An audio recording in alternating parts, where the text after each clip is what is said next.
അടുത്ത സംഖ്യ ഏതെന്ന് കണ്ടുപിടിച്ചാലോ? അതേ 4 നമ്പറുണ്ട് കേട്ടോ. 197, 170, 145, 122. ഇതിൽ നമ്മൾ ഫസ്റ്റ് നമ്പർ 197 ഒന്ന് എടുത്ത് വെക്കുക. എന്നിട്ട് ഈ നമ്പറിനെ നമ്മൾ നന്നായിട്ടൊന്ന് നോക്കുക. ഇതിന് തൊട്ടടുത്ത് ഏതെങ്കിലും ഒരു നമ്പറിൻ്റെ സ്ക്വയർ വരുന്നുണ്ടോ എന്നൊന്ന് നോക്കിയാൽ നമുക്കറിയാം 196 എന്ന് പറയുന്നത് 40ൻ്റെ സ്ക്വയറാണ്. അപ്പം അത് വെച്ചിട്ട് നമുക്ക് ഈ ഒരു 197 ഒന്ന് റിലേറ്റ് ചെയ്യാം. അതായത് 14 സ്ക്വയർ 196 പ്ലസ് 1 എന്ന് പറയുന്നത് എന്താണ്? 197 ആണ്. മനസ്സിലായെന്ന് വിചാരിക്കുന്നു. അതായത് 14 സ്ക്വയറിൻ്റെ ആ ആൻസറിൻ്റെ കൂടെ 1 കൂടെ പ്ലസ് ചെയ്യുമ്പോൾ 197 കിട്ടും. അപ്പോൾ നമ്മൾ 1 തൊട്ട് 20 വരെയുള്ള സ്ക്വയറൊക്കെ ഒന്ന് പഠിച്ചു വെക്കുന്നത് നന്നായിരിക്കും. അടുത്ത നമ്പർ നമുക്കൊന്ന് ചെക്ക് ചെയ്യാം. അതായത് 170 ആണ്.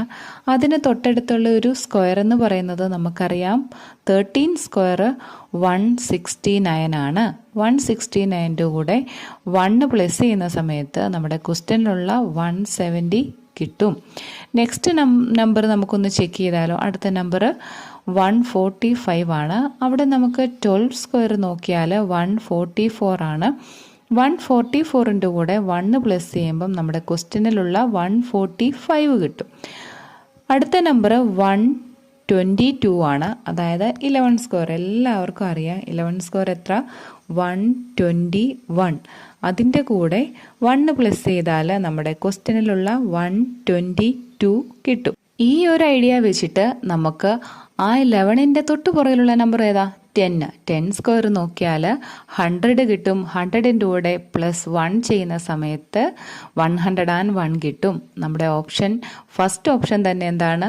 101 ആണ്. അപ്പോൾ നമ്മുടെ ഓപ്ഷൻ എ 101 ആണ് ഈ ഒരു ക്വസ്റ്റ്യൻ്റെ ആൻസർ എന്ന് പറയുന്നത്.